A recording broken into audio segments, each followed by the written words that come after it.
J'étais assise sur le lit d'une chambre d'hôtel, mon amant à côté, quand j'ai écrit à mon mari, « Félicitations, tu vas devenir papa ». Sa réponse est tombée, « Ton amant ne ferait-il pas un meilleur père ?» À la maison, il ne restait que nos alliances et nos papiers de mariage déchirés. Soyez honnête avec vous-même, si vous aviez trouvé ce message sur le téléphone de votre compagne, vous seriez resté aussi calme que moi?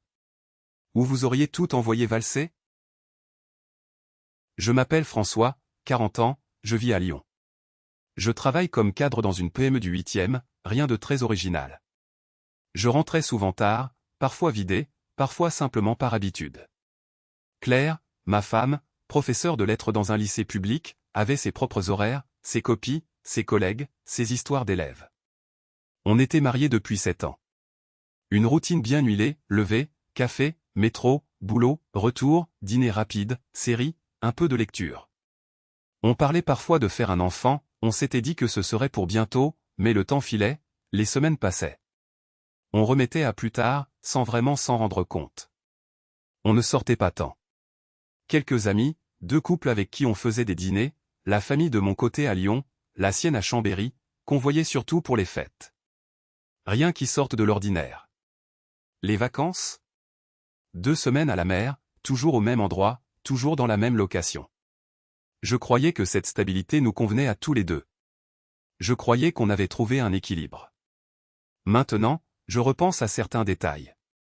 Un vendredi soir, elle m'a dit qu'elle devait rester plus tard au lycée pour un conseil de classe. Elle est rentrée vers 22 heures, fatiguée, mais l'odeur de son écharpe m'a paru différente. Un parfum, pas le sien. Juste une impression, alors. Une autre fois, j'ai remarqué qu'elle pianotait sur son téléphone dans la cuisine, puis effaçait vite l'écran en m'entendant arriver. Je me suis dit que c'était peut-être une discussion avec une amie, une collègue, rien d'important. Elle laissait parfois traîner son portable, mais jamais bien longtemps. Je me rappelle aussi d'un samedi matin où elle est partie faire les courses, alors que le frigo était plein. Elle m'a rapporté un paquet de café, rien d'autre. Je n'ai pas posé de questions. J'ai préféré ne pas voir. Je n'ai jamais fouillé, jamais douté. Je lui faisais confiance, aveuglément, sans raison de m'inquiéter. Je suis arrivé au bureau vers 8h30 ce lundi-là. Journée normale, rien de spécial prévu, juste un dossier à finir avant midi.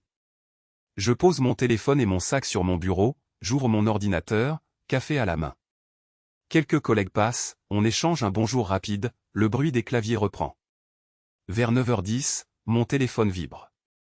Je vois le nom de Claire, ma compagne depuis 5 ans, s'afficher. Elle ne m'écrit jamais à cette heure, d'habitude on se parle plutôt le soir. J'ouvre le message. 3 mots s'affichent, félicitations, tu vas devenir papa. Il y a un smiley, un cœur. Je relis la phrase 2 fois. Je ressens un truc bizarre, mélange de surprise et de joie, mais surtout une sorte de soulagement. Claire me disait que ce serait compliqué, qu'elle n'était pas sûre, qu'il fallait attendre. Je souris, tout seul devant mon écran, je me retiens de l'appeler tout de suite. J'hésite, je tape, je t'aime, puis j'efface, je remplace par, c'est vrai? Elle répond dans la minute, oui, confirmé ce matin. Je n'ai pas le temps de répondre qu'un collègue frappe doucement à la porte. C'est Karim, du service RH. Il tient une enveloppe blanche à la main. Il me dit, sans me regarder, on a trouvé ça dans la salle de réunion, je crois que c'est à toi. Je secoue la tête, je ne reconnais pas l'écriture, mais je prends l'enveloppe. Il s'en va sans rien ajouter. Je reste quelques secondes à regarder l'enveloppe sur mon bureau. Pas de nom, juste une adresse d'hôtel imprimée en haut à gauche. Je l'ouvre, pensant à une pub ou à un courrier administratif oublié. À l'intérieur, je trouve une facture. Hôtel du Parc, Lille. Date, samedi dernier. Je plie le papier, je vérifie la date, c'est bien ce week-end, celui où Claire m'a dit qu'elle allait chez sa sœur à Arras. Je reconnais son nom, Claire Dubois, imprimé juste en haut. En dessous, 2 petits déjeuners. Je lis, chambre double, une nuit, 2 petits déjeuners inclus. Je relis encore, je compte les chiffres, je cherche une erreur. Je m'arrête, je regarde la facture, puis mon téléphone. Le message de Claire est toujours là, en bleu, tu vas devenir papa. Mon cœur bat vite, mais je ne montre rien. Je replie la facture, je la range dans mon tiroir sous un dossier. Je me dis que c'est sûrement une erreur, qu'elle a peut-être pris la chambre pour elle et sa sœur. Je me force à penser que c'est logique, qu'elle aurait pu vouloir un peu de confort, qu'elle a dû payer pour deux par automatisme. Mais la coïncidence me dérange, le timing surtout. Elle ne m'a rien dit, pas un mot sur cet hôtel. Elle avait juste dit, week-end fille, on va rester tranquille. Je regarde l'heure, je me lève pour aller à la machine à café. Je croise Karim dans le couloir, il ne me regarde pas, il parle à une collègue. Je bois mon café debout, je repense à tout. Je me demande si je dois lui écrire, si je dois lui demander directement. Je décide d'attendre, de rien dire. Je retourne à mon bureau, je réponds à son message, on en parle ce soir? Elle envoie un cœur en retour. Je bosse comme d'habitude, je réponds à des mails, je fais semblant d'écouter en réunion. La facture reste dans mon tiroir toute la journée. Je ne la regarde plus, mais je la sens, comme si elle pesait des tonnes. Personne ne remarque rien, je garde la même tête, la même voix. Je souris quand il faut. Je me dis que je vais attendre de voir Claire ce soir. Je veux juste comprendre. Je suis rentré chez nous vers 17h. J'avais prétexté une réunion annulée au travail. La rue était silencieuse, les volets déjà baissés chez quelques voisins. J'ai refermé la porte doucement, posé mes clés sur la commode. Dans le couloir, j'ai entendu l'eau couler.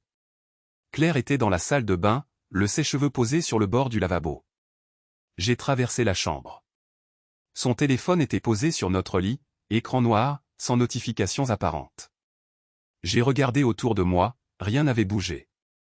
Les draps tirés, sa valise ouverte au pied du lit.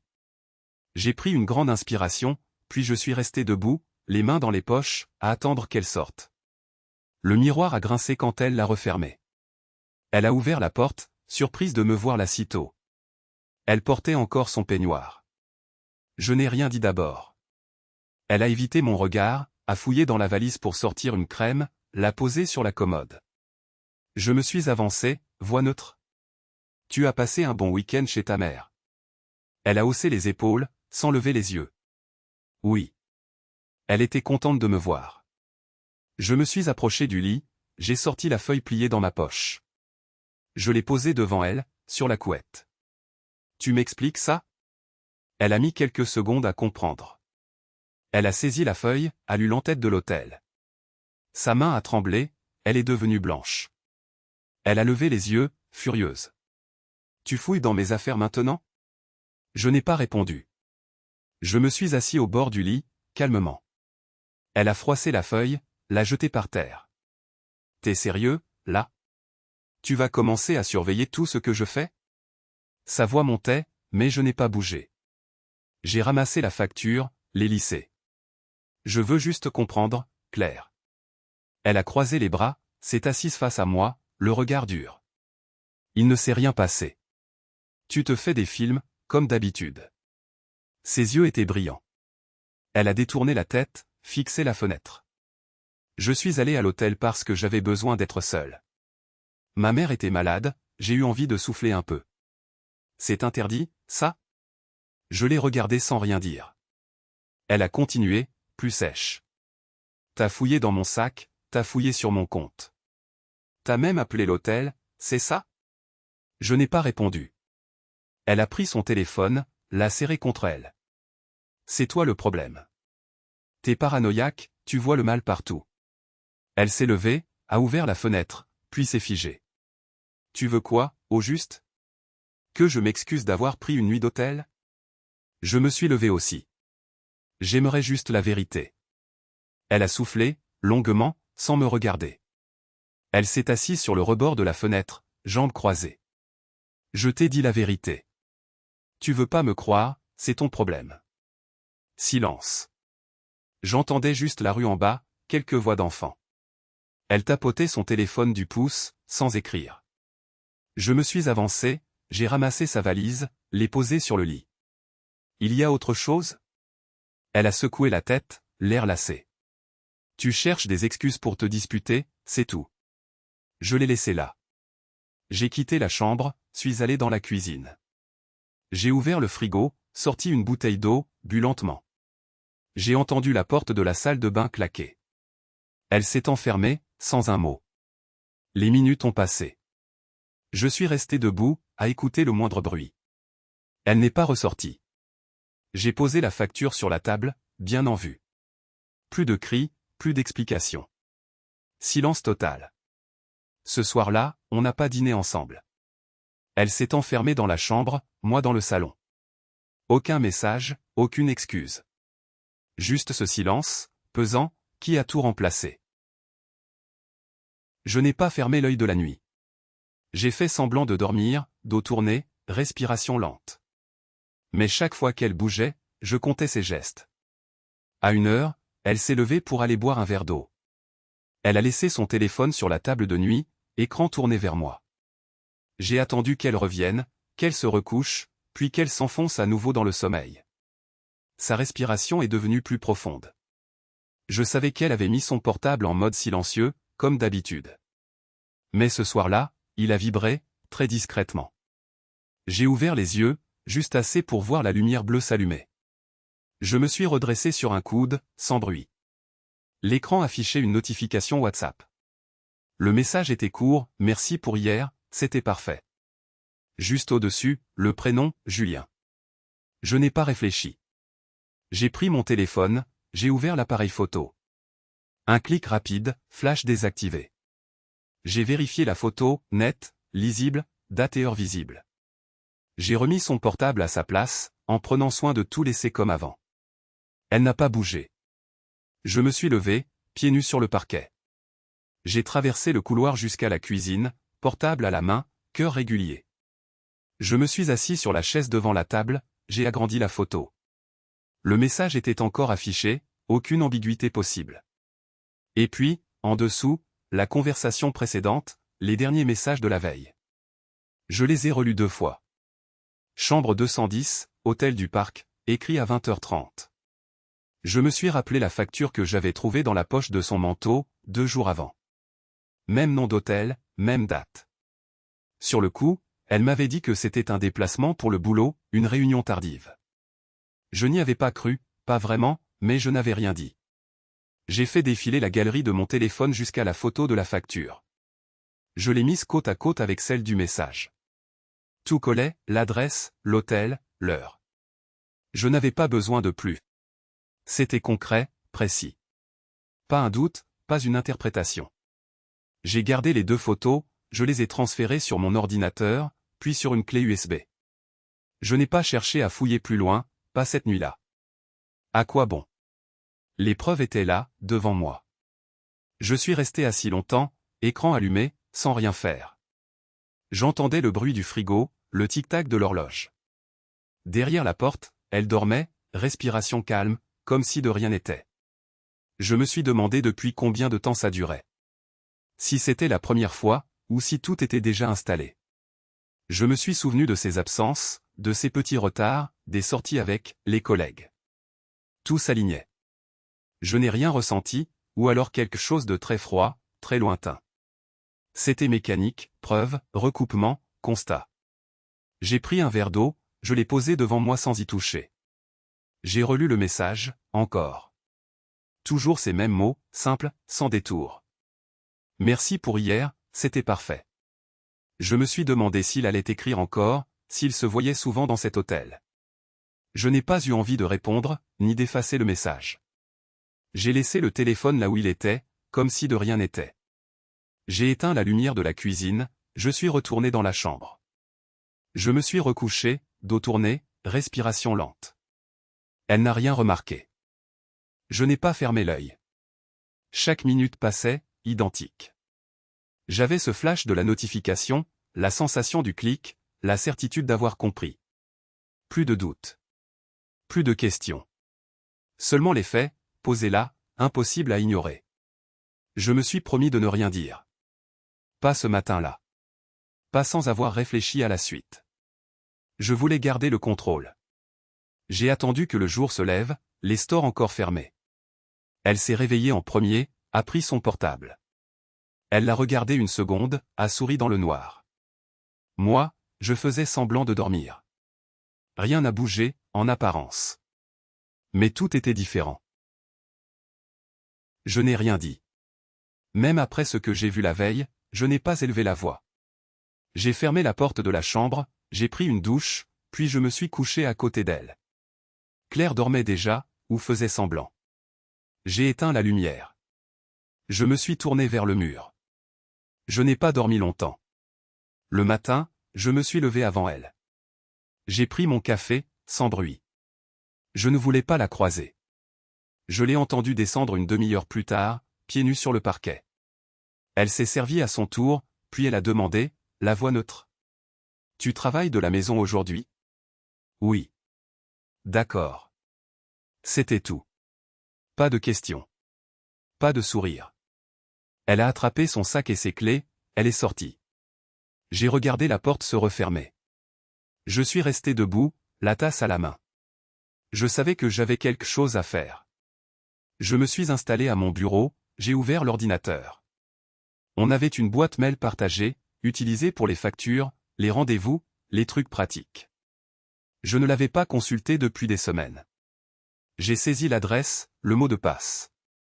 J'ai attendu que la page charge. La boîte était pleine de pubs, de newsletters, de trucs sans intérêt. J'ai tapé « agence » dans la barre de recherche. Plusieurs résultats. J'ai ouvert le premier, une confirmation de visite d'appartement, 3 jours plus tôt. Le nom de Claire. Je suis allé voir le suivant. Bonjour Claire, suite à votre demande, voici 3 appartements disponibles dans votre budget. Pour un nouveau départ, tous les biens sont disponibles rapidement. L'agence avait joint des liens, des photos, un PDF. Claire avait répondu. Merci, je suis disponible mardi et jeudi. Mon conjoint n'est pas au courant, je préfère visiter seul. J'ai lu la phrase 2 fois. Je me suis arrêté. Je n'ai pas eu de réaction physique. Juste un blocage. J'ai recopié le mail sur mon disque dur. J'ai imprimé l'échange, silencieusement, l'imprimante dans le salon. J'ai écouté le bruit des feuilles qui sortaient, comme si chaque page était une preuve de plus. J'ai rangé le tout dans un dossier, avec le reste, la facture d'hôtel, la capture d'écran de son téléphone. Je n'ai rien supprimé. Je n'ai pas répondu. J'ai refermé la boîte mail. Je me suis levé, j'ai rangé les feuilles dans le tiroir du bureau, sous les papiers d'assurance. J'ai regardé la pièce autour de moi, la bibliothèque, la plante qu'elle arrose chaque matin, les 2 tasses sur le rebord de la fenêtre. Tout était à sa place. Rien n'avait changé, sauf moi. Vers midi, elle a envoyé un message. « Tu veux qu'on déjeune ensemble ?» J'ai répondu. « Non, j'ai du travail. » Elle n'a pas insisté. J'ai passé l'après-midi à travailler, en apparence. Je relisais le mail dans ma tête. Un nouveau départ. Je me suis demandé depuis combien de temps elle préparait ça. Je me suis souvenu d'une phrase, quelques semaines plus tôt, quand elle avait dit qu'elle avait « besoin d'air ». Je n'avais pas compris sur le moment. Maintenant, tout s'emboîtait. Quand elle est rentrée, elle a posé ses clés sans bruit. J'ai entendu l'eau du robinet, l'armoire qu'elle ouvrait, le tiroir qui grinçait. Je suis resté dans mon bureau. On ne s'est pas vu de la soirée. Elle a envoyé un message pour dire qu'elle allait se coucher. J'ai répondu « OK ». Je n'ai pas cherché à la voir. Je n'ai pas eu envie de parler. Je me suis contenté d'ajouter un document de plus au dossier. Pas d'éclat, pas de questions. J'ai décidé d'observer. Rien de plus. Le jeudi matin, je consulte notre compte joint avant de partir au travail. Il manque 500 €. Rien d'inhabituel sur la liste des opérations, juste un retrait bancaire dont je ne reconnais ni la date, ni le distributeur. J'attends la fin de journée pour en parler. Claire est déjà à table, téléphone à la main, quand je rentre. Je pose mon sac, je la regarde. Tu sais pourquoi il manque 500 € sur le compte ? Elle ne relève pas les yeux. J'ai acheté des livres pour mes cours. Je note qu'elle ne détaille pas. Pour quel cours ? Ma spécialisation.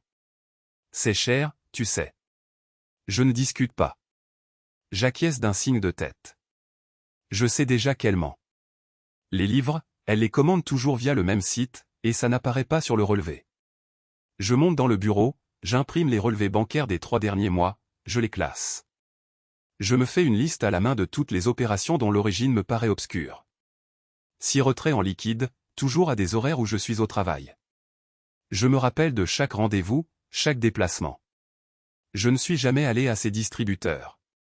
Jeudi soir, ma mère m'appelle. Elle doit passer le week-end à la maison. Elle me demande si je peux vérifier que ses bijoux de famille sont bien rangés, pour être tranquille. Je monte à l'étage, j'ouvre la commode de la chambre d'amis. La boîte à bijoux est là, mais plus légère. J'ouvre. 2 bracelets et la broche en or manquent. Je reste debout. Je referme la boîte, je la repose exactement où elle était. Je descends. Claire est dans la cuisine. Tu as bougé la boîte de ma mère? Elle se retourne, un torchon à la main. Non, pourquoi? Il manque des bijoux. Elle fronce les sourcils, hausse les épaules. J'y ai pas touché. Je m'approche. Tu es sûr? Son regard fuit, elle se tourne vers l'évier. Tu veux que je dise quoi? Je ne réponds pas tout de suite. Je la regarde nettoyer le plan de travail, geste lent. Il y a 500 € qui ont disparu, aussi. Elle s'arrête, pose le torchon, me regarde enfin. Tu me soupçonnes de quoi, là? Je constate juste des faits. Elle souffle. C'est pas moi. T'as qu'à demander à ta mère, elle oublie tout. Je note le ton, la façon dont elle évite de me regarder. Je ne dis rien de plus. Je retourne dans le bureau, je referme la porte. J'envoie un message à ma mère, tu es sûr d'avoir tout rangé dans la boîte, la dernière fois? Elle me répond quelques minutes plus tard, oui, absolument. Tu as vu quelque chose de bizarre? Je lui répondrai plus tard. J'imprime une nouvelle fois les relevés, je mets tout dans une pochette. Je prends en photo la boîte à bijoux, l'intérieur, l'extérieur. Je recalcule la valeur approximative de ce qui manque. Je dresse la liste de tous les objets disparus, tous les montants retirés. J'essaie de trouver un lien. Chaque opération correspond à un moment où Claire était seule à la maison. Je ne dors pas cette nuit-là. Elle vient se coucher tard, ne me touche pas, ne dit rien. Le lendemain matin, elle prépare le café. Je m'assois en face d'elle. Si tu veux me dire quelque chose, c'est le moment. Elle ne répond pas. Elle boit son café. Je n'ai rien à dire. Je la regarde. Tu sais que je vais finir par savoir. Elle hausse les épaules. Fais comme tu veux.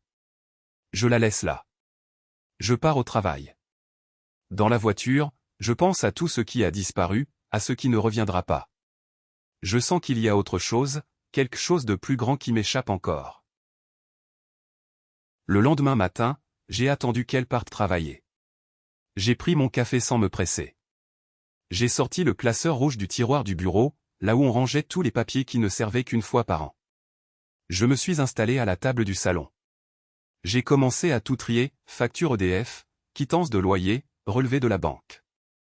J'ai ouvert l'ordinateur, téléchargé les relevés des 6 derniers mois. Je les ai imprimés un à un, sans me demander si l'encre suffirait. Sur mon téléphone, j'ai retrouvé les messages qu'elle avait échangés avec Julie. J'ai pris des captures d'écran et je me les suis envoyés par mail. J'ai fait une liste sur une feuille à carreaux, compte joint, crédit, assurance vie, tout ce qui pouvait poser problème s'il fallait séparer les choses. J'ai pris le numéro du notaire dans le carnet. J'ai hésité quelques secondes avant de composer. J'ai attendu que la secrétaire décroche. Étude Maître Lefebvre, bonjour. Bonjour, c'est Monsieur P. J'aurais besoin de parler à Maître Lefebvre d'une question urgente, concernant des comptes communs. Elle a pris ma demande, demandé mon numéro, et promis que le notaire rappellerait dans la journée. J'ai raccroché. J'ai continué à rassembler les documents, à tout scanner, à ranger chaque chose dans un dossier dédié. Sur le bureau, ça faisait des piles. Je n'ai rien laissé traîner. Vers midi, le notaire a rappelé. Sa voix était sèche, professionnelle. Je lui ai expliqué la situation en 2 phrases, sans entrer dans les détails personnels. Juste les faits, séparation probable, nécessité de bloquer l'accès au compte conjoint pour éviter tout retrait imprévu. Vous souhaitez geler les comptes immédiatement? Oui. Discrètement. Pour l'instant, je veux que rien ne bouge sans mon accord. Il m'a dit ce qu'il fallait fournir, quel papier envoyer. Il m'a averti que le gel serait provisoire, et qu'il faudrait passer par la banque, mais qu'il pouvait préparer une lettre officielle pour enclencher la procédure. Il m'a demandé si je voulais qu'il contacte directement l'établissement, j'ai répondu non, je préférais garder la main. Après l'appel, j'ai tout scanné. J'ai envoyé les pièces demandées à l'adresse mail du cabinet, en mettant pour objet « Urgent au blocage compte M et Madame P ». J'ai reçu un accusé de réception automatique.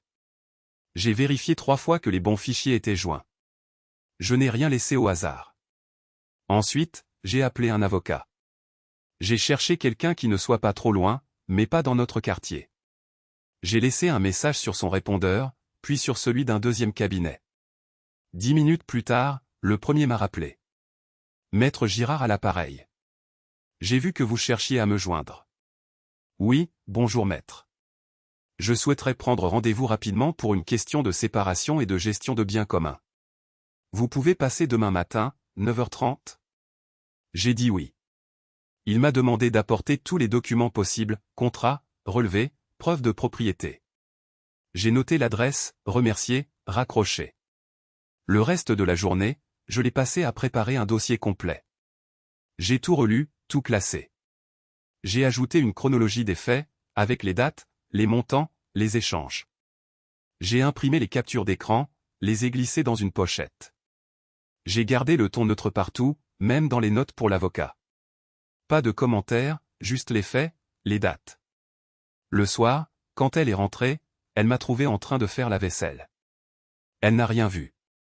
Elle a parlé du nouveau collègue, d'un projet qu'elle devait finir. J'ai hoché la tête, posé une assiette dans l'égouttoir. T'as passé une bonne journée? Oui. Tranquille. J'ai trié des papiers. Elle n'a rien demandé de plus. J'ai rangé le dossier dans le sac, prêt pour le lendemain. Le lendemain matin, j'étais devant la porte de l'avocat à 9h25. Il m'a fait entrer dans son bureau, à regarder le dossier sans lever les yeux. Dites-moi tout, depuis le début. Je lui ai exposé la situation, sans hausser le ton. Il n'a rien interrompu. À la fin, il a juste dit, restez calme. N'attaquez pas. Soyez factuel. Elle finira par se trahir seule. J'ai acquiescé. Il m'a rassuré, chaque geste devait être préparé, chaque mot pesé. J'ai compris la logique. J'ai rangé le dossier, je suis reparti sans rien dire. Je suis rentré plus tôt ce soir-là. Claire n'était pas encore là. Je voulais juste récupérer mon chargeur dans la voiture, rien de plus. J'ai ouvert la porte côté conducteur, l'odeur du parfum de Claire flottait encore. J'ai fouillé la boîte à gants, machinalement, pour vérifier si j'avais laissé un paquet de mouchoirs ou des lunettes de soleil. Au fond, entre la notice du véhicule et une vieille carte du parking de l'hôpital, il y avait une enveloppe pliée en deux. Pas à mon nom, pas de logo visible. J'aurais pu ne pas y toucher, mais je l'ai sortie. Elle était légère, mais un peu épaisse. Dedans, il y avait ce reçu. Papier épais, en tête d'une bijouterie bien connue en centre-ville. Le genre d'endroit où je ne mets jamais les pieds. J'ai lu la première ligne, date du mois dernier. Montant, 780 €. Ligne suivante, vente d'un collier or blanc, pendentif discret. J'ai regardé le nom de l'acheteur, mon cœur a cogné une fois, très fort, puis plus rien. Ce n'était pas mon nom, ni celui de Claire. C'était Étienne. Le même prénom que sur les messages, le nom qui revenait dans ses conversations à voix basse quand elle croyait que je dormais. J'ai vérifié plusieurs fois. Même adresse. Pas la nôtre, mais celle que j'avais déjà vue sur le GPS, lors de ma première enquête. Tout se recoupait. J'ai repensé à la chaîne en or qui avait disparu de ma table de nuit. Claire avait dit l'avoir portée chez le bijoutier pour la nettoyer, elle n'était jamais revenue. Maintenant j'avais la preuve, elle l'avait vendue, ou fait vendre, et le bijou avait fini chez l'autre. Je n'ai rien ressenti, juste un vide très plat.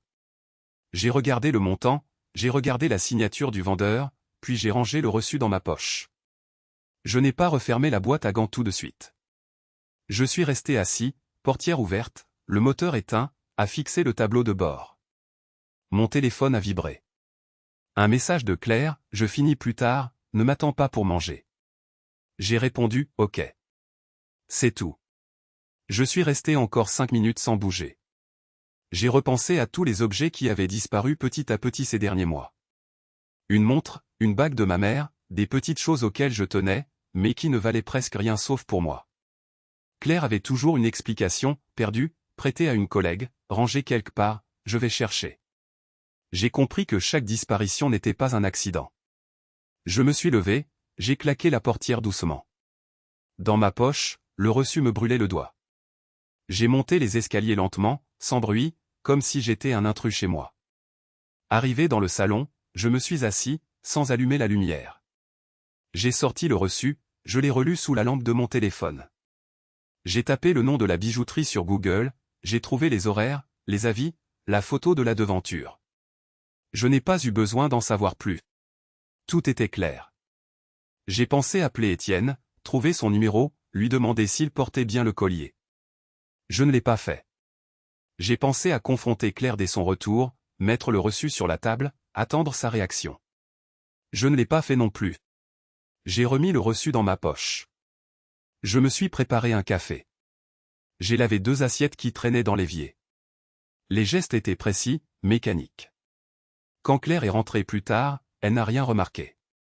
Elle m'a embrassé sur la joue, a filé à la salle de bain. Je l'ai observée. Elle riait en lisant un message sur son téléphone.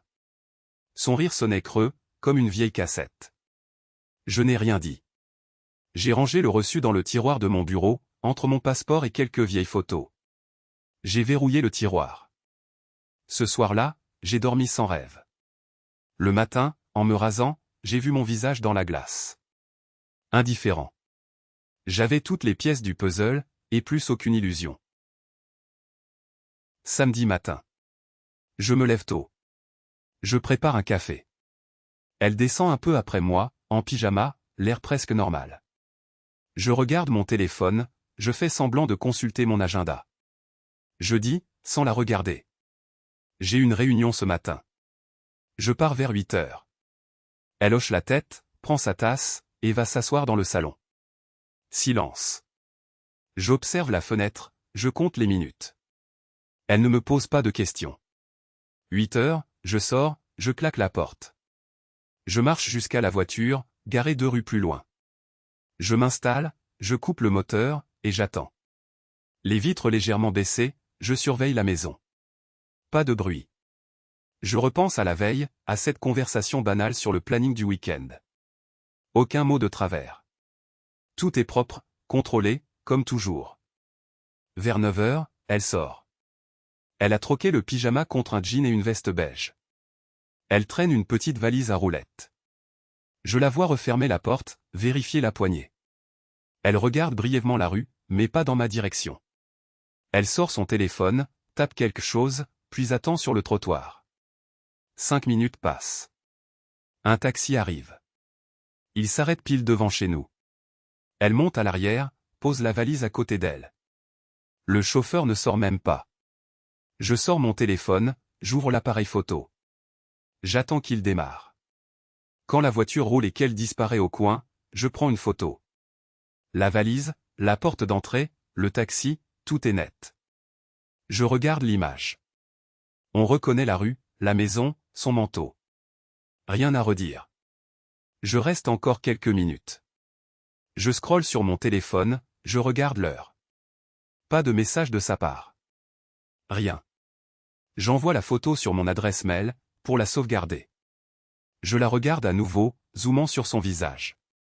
Elle ne regarde pas derrière elle. Aucune hésitation. Je me demande où elle va exactement. Mais je n'ai pas besoin de vérifier. Les messages, les horaires, tout correspond. Je sais qu'elle part chez lui. La valise n'est pas une coïncidence.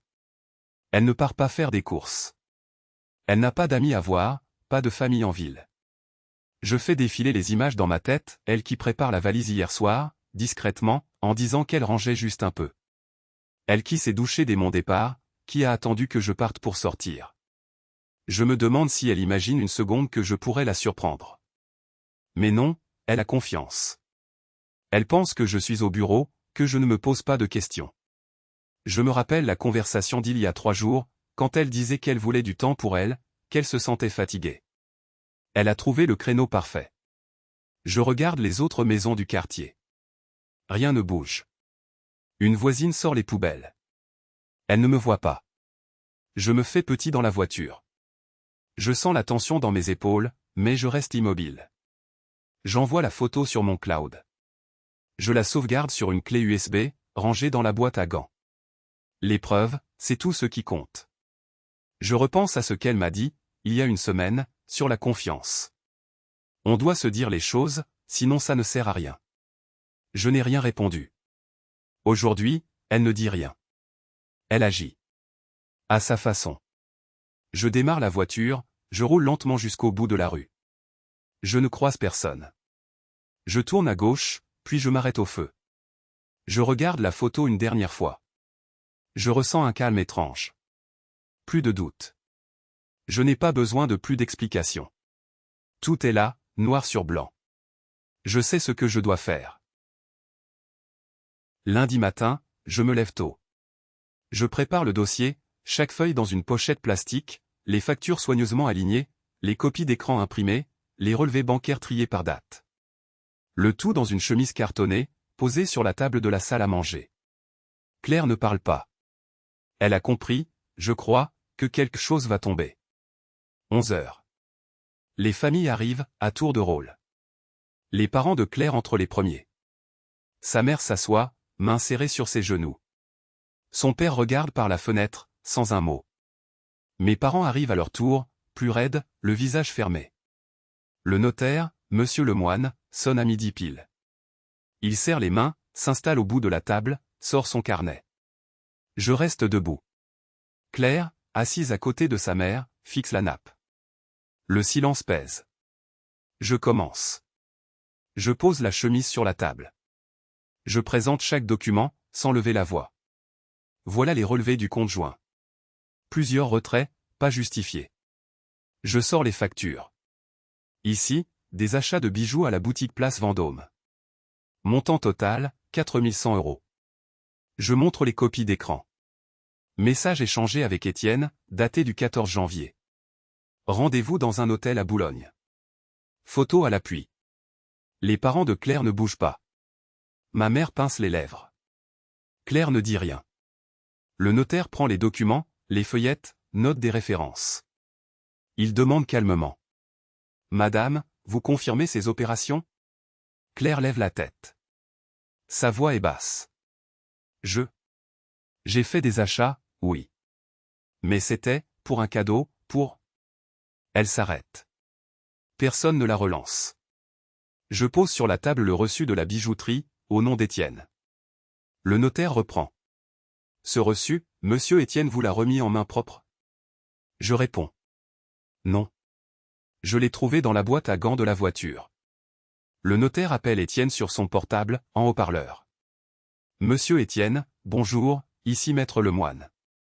Nous sommes réunis pour une clarification. Pouvez-vous nous éclairer sur l'achat d'un bijou, reçu à votre nom, payé avec les fonds du couple? Étienne hésite, sa voix tremble un peu. Je ne vois pas de quoi vous parlez, maître. Je n'ai rien reçu, ni acheté, je ne comprends pas. Le notaire reste neutre. Pourtant, nous avons copie du reçu et des messages. Long silence. Étienne raccroche sans un mot. Claire baisse les yeux. Sa mère murmure. Claire? Claire ne répond pas. Son père se lève, sort sur le balcon. Mes parents restent assis, fixes. Le notaire referme la chemise, la pose devant lui. Je vous propose de formaliser la séparation des biens immédiatement, pour éviter tout contentieux. Je hoche la tête. Claire ne proteste pas. Sa mère pleure doucement. Personne ne la console. Je signe les documents. Claire signe à son tour. Le notaire note l'heure, range le dossier. Personne ne parle. Je me lève, je sors dans le couloir. Mon père me rejoint, pose une main sur mon épaule, puis s'éloigne sans rien dire. Je retourne dans la salle à manger. Claire est seule, debout, les yeux rouges. Elle murmure. Je suis désolé. Je ne réponds pas. Le notaire me tend une copie des papiers. Je les prends, je range la chemise dans mon sac. La réunion est finie. Les familles quittent l'appartement, lentement, sans se regarder. Claire reste sur le seuil, immobile. Je ferme la porte. Le silence est total. Le lundi matin, c'est allé vite. Je suis arrivé au bureau, rien d'inhabituel. Mais mon téléphone vibrait sans arrêt. D'abord des messages brefs, t'as vu, c'est vrai, puis des appels. J'ai mis le téléphone en mode silencieux. J'ai ouvert mon ordinateur, mais mes mains tremblaient un peu. J'ai ouvert Facebook, machinalement. C'était là, sur le fil d'actualité d'un ami commun, on dirait que la prof de français du lycée Victor Hugo s'est fait prendre la main dans le sac. Rien de plus, mais les commentaires affluaient. Des prénoms connus, des sous-entendus, des gifs moqueurs. Je n'ai rien écrit. À midi, j'ai croisé Thomas, un collègue. Il m'a lancé un regard gêné, puis il est venu me voir près de la machine à café. Ça va, mec? J'ai hoché la tête. Je suppose que t'as vu passer le truc. Oui. Silence. Il s'est raclé la gorge. Si tu veux en parler, tu sais où me trouver. J'ai juste dit merci. Il est reparti. Je suis sorti marcher 10 minutes dehors. J'ai allumé une cigarette, je n'ai rien ressenti. Juste l'impression de traverser un tunnel, droit devant. Je savais que Claire devait être dans la salle des profs à ce moment-là. Je l'imaginais assise, seule, la tête baissée. J'ai croisé le regard d'une collègue à elle en ville, elle a détourné les yeux. Même les gens qu'on connaissait à peine semblaient au courant. Le soir, en rentrant, la boîte mail commune débordait. Des parents demandaient des explications. Une mère avait écrit « J'espère que ce n'est qu'une rumeur, sinon c'est grave ». Je n'ai pas répondu. J'entendais Claire téléphoner dans la chambre. Sa voix était basse, sèche, coupée par des silences.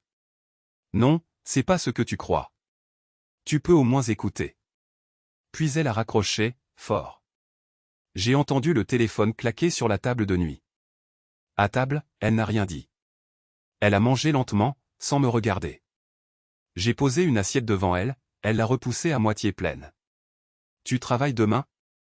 Sa voix était éteinte. Oui. Tu devrais quand même y aller. Elle n'a pas répondu. Elle est montée s'enfermer dans la salle de bain. Dans la soirée, j'ai reçu un message de Julie, une amie proche de Claire. Je suis désolé pour tout ça. Dis à Claire que je pense à elle, mais je ne peux pas prendre parti. J'espère que tu tiens le coup. J'ai simplement répondu. Merci. Sur les réseaux, ça continuait. J'ai vu passer des mèmes, des blagues salaces sur « la prof qui donne des leçons particulières ». Un élève a publié une photo de Claire prise en classe, floutée, avec la légende « La morale, c'est pour les autres ». Les commentaires étaient pires. Elle devrait démissionner. C'est comme ça qu'on élève nos enfants? Personne ne prenait sa défense. Même ses collègues restaient silencieux ou détournaient la conversation. Le lendemain, Claire n'est pas allée travailler. Elle a appelé le proviseur, la voix tremblante. Je sais que ça va être compliqué. Oui, je comprends. Je vais prendre quelques jours. Elle a raccroché en soupirant. Je l'ai trouvée assise au bout du lit, les coudes sur les genoux. Tu crois qu'ils vont me virer? Je n'ai pas répondu. Je me suis contenté de ranger la chambre, de passer devant elle sans un mot. Elle a sorti son téléphone, a commencé à effacer des contacts. Dans la soirée, personne n'a appelé. La maison était silencieuse. Seul le bruit des notifications qui s'arrêtaient progressivement. Claire a reçu un dernier message d'un collègue. Je te conseille de faire profil bas. Elle l'a lu, puis a posé le téléphone face contre la table. On ne parlait presque plus. Je sentais l'odeur de la défaite dans chaque pièce. Le chat évitait notre chambre, restait au salon. Même les voisins faisaient semblant de ne pas nous voir quand je sortais les poubelles. Rien n'était dit clairement, mais tout le monde avait choisi son camp. Quelques semaines après la confrontation chez l'avocat, je reçois un avis de passage dans la boîte aux lettres. Une lettre recommandée, remise contre signature. Je descends, je récupère l'enveloppe au tabac. Je reconnais l'expéditeur en haut à gauche, c'est l'adresse de Claire, mais c'est l'écriture de son avocat. Je remonte l'escalier, je pose la lettre sur la table, je la regarde une minute, puis je prends un couteau pour l'ouvrir. À l'intérieur, c'est assez direct. L'avocat de Claire m'informe qu'elle souhaite obtenir la garde exclusive de l'enfant à naître, tout en me signalant que mon absence d'implication future serait prise en compte dans le jugement. Il y a plusieurs paragraphes sur la stabilité, l'intérêt de l'enfant, la nécessité d'un cadre. Je relis le passage où il parle de moi comme « le père présumé ». Je pose la lettre, je m'assois. Pas de colère, pas de surprise. Juste un constat.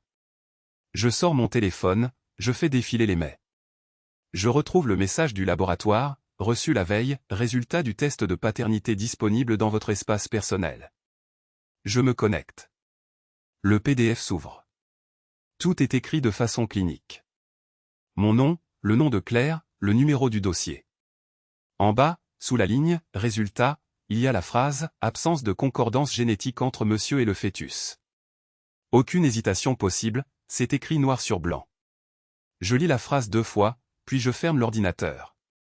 Le test a été fait il y a 2 semaines, après que j'ai récupéré un échantillon lors d'un rendez-vous médical où Claire pensait que je venais, pour faire bonne figure. J'avais gardé le coton-tige, j'avais tout envoyé au labo privé. Il n'y a pas mon ADN dans cet enfant. Je ressors la lettre de l'avocat, je la plie, je la range dans un dossier. Je ne réponds pas. Pas besoin. Je prépare un mail pour mon propre avocat, j'ajoute le PDF en pièce jointe, j'écris simplement « Merci de prendre connaissance de ce document et d'informer la partie adverse que je ne suis pas le père ». Je joins aussi la lettre reçue. Je relis le mail, je clique sur « Envoyer ». Silence dans l'appartement. 2 jours plus tard, mon avocat me rappelle. Sa voix est neutre, presque fatiguée. J'ai transmis le test à la partie adverse. Ils accusent réception. Merci, c'est tout ce que je voulais.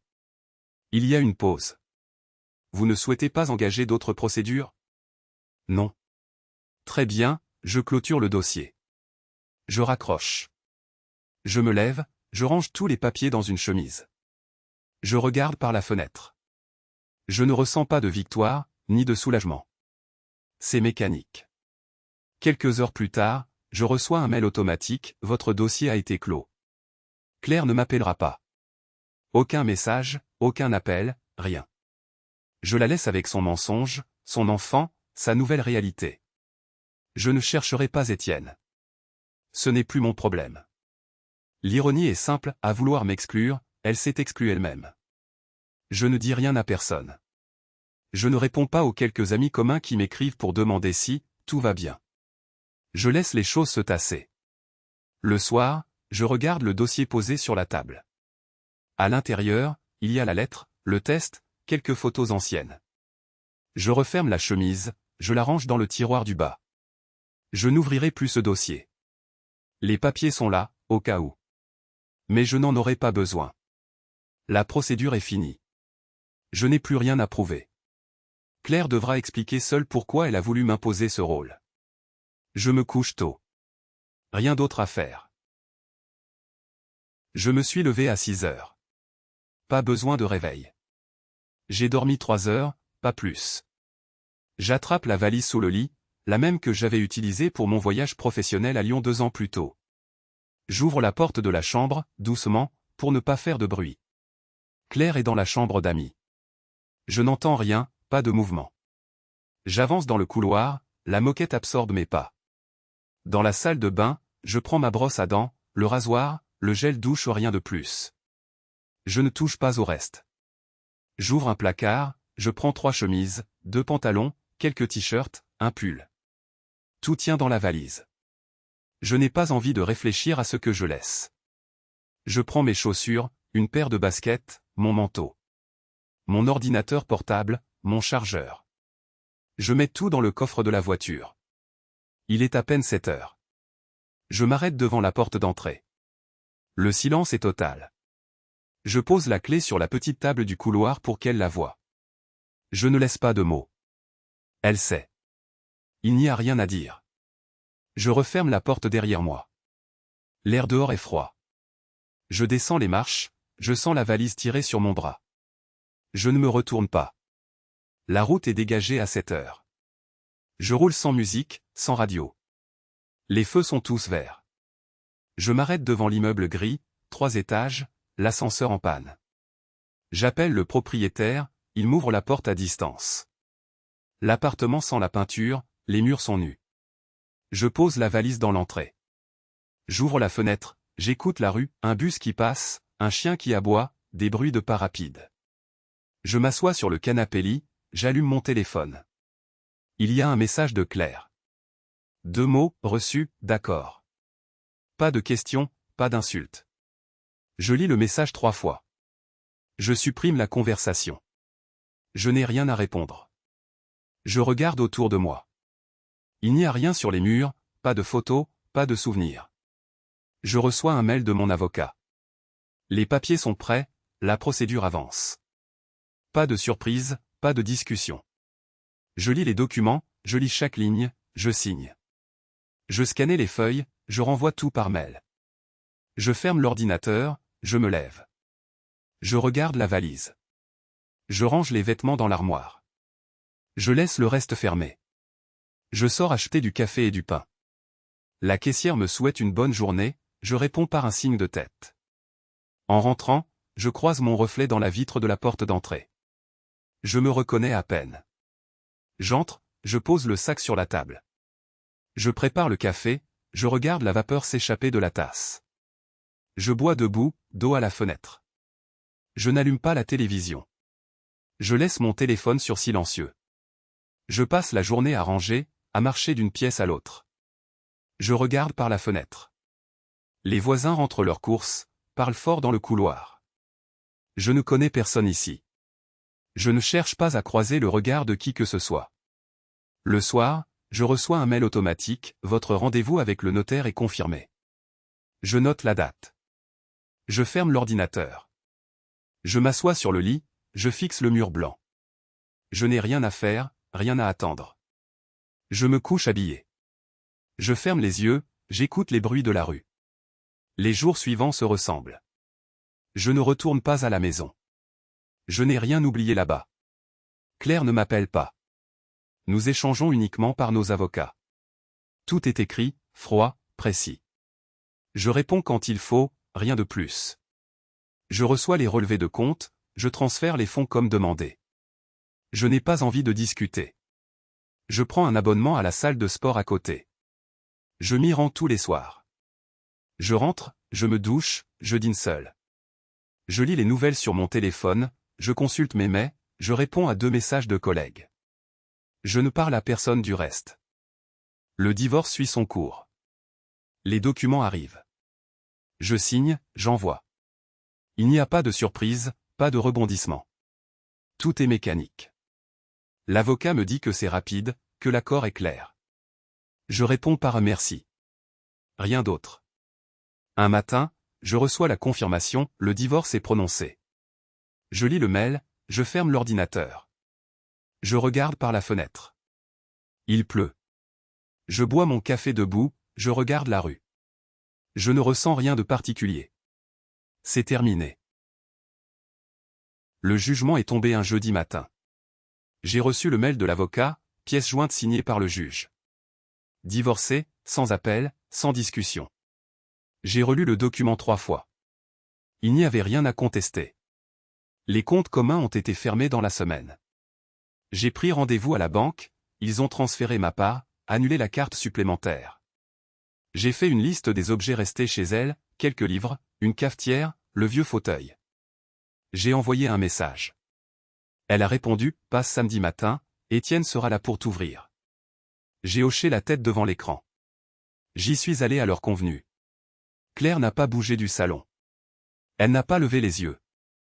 Étienne m'a tendu un carton. Il manque rien. J'ai vérifié, c'était complet. Je n'ai pas cherché à engager la conversation.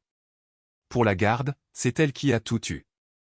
Son dossier était béton, l'appartement mieux situé, la nounou à 2 rues. Le juge m'a laissé un droit de visite, mais Claire a coupé tout contact avec mes parents. Mon fils a gardé son école, sa chambre, ses habitudes, mais plus de repas de famille, plus de vacances chez mes parents. Ma mère a pleuré, mon père n'a rien dit. Je n'ai pas cherché à discuter. J'ai remis les clés, signé les papiers. J'ai changé d'adresse dans tous les dossiers. Le soir, j'ai rangé le carton dans l'entrée. J'ai jeté la cafetière, donné les livres à la bibliothèque. Le fauteuil est resté là, silencieux, face à la fenêtre. Je n'ai pas ressenti grand-chose. Juste l'impression de tourner la page, sans bruit. Quelques mois ont passé. J'ai repris un rythme simple, métro boulot dodo, sans éclat. Le matin, je prends le café aux uns comme avant. Je rentre tôt, je lis beaucoup, je n'écoute pas de musique. Il n'y a plus aucun message de Claire sur mon téléphone, plus d'appels inconnus. Plus rien. Les papiers de la séparation sont rangés, je ne les regarde plus. Les collègues ne posent pas de questions, j'ai appris à détourner les conversations. Un samedi après-midi, je passe à la librairie du centre. Je cherche un polar, je feuillette. Je la vois. Claire, à quelques mètres, seule devant le rayon essai. Elle ne m'a pas vu tout de suite. Quand elle tourne la tête, nos regards se croisent à peine. Elle baisse les yeux, fait semblant de comparer deux livres. Je reste immobile, sans bouger. Pas de colère, pas de tristesse. Juste une distance nette. Elle remet un livre en place, s'éloigne vers la caisse sans se retourner. Je respire lentement. Je me rends compte que je ne ressens rien de particulier. Pas de regret. Pas de soulagement. Juste un constat, tout s'est passé comme il fallait. Pas par vengeance, simplement parce que c'était logique. J'ai agi pour mettre les faits sur la table, ni plus, ni moins. En rentrant chez moi, je me surprends à sourire un peu devant la porte. Cette nuit-là, je dors sans interruption, sans rêve. Les nuits sont enfin calmes. Rien ne vient troubler le silence. Je me dis que c'est ça, la fin d'une histoire. Rien de spectaculaire. Juste la vie qui continue, plus claire, plus froide, mais sans poids sur la poitrine. Voilà comment j'ai compris que la vérité ne s'impose pas toujours avec des mots, mais s'impose d'elle-même, lentement, quand on laisse juste les faits parler. J'ai choisi de ne pas crier, de ne pas insister. J'ai laissé chacun face à ses actes, sans donner plus d'importance à l'orgueil qu'à la réalité. Au fond, la distance a été ma seule arme, et c'est la seule qui m'a semblé efficace après tout ce que j'ai découvert. Et vous, franchement, vous auriez réagi comment dans cette situation? Est-ce que vous auriez tenté de pardonner, ou vous seriez parti sans rien dire comme je l'ai fait? Je sais que certains préfèrent la discussion, d'autres la rupture nette. On juge toujours de l'extérieur, mais quand c'est chez soi que tout s'écroule, les choix sont rarement simples. Si cette histoire vous a parlé ou fait réfléchir, n'hésitez pas à liker la vidéo, à la partager autour de vous. Et si vous aimez ce genre de récit vrai, abonnez-vous à la chaîne, ça fait vraiment la différence pour continuer. D'après vous, le silence c'est parfois une forme de justice, ou c'est juste fuir?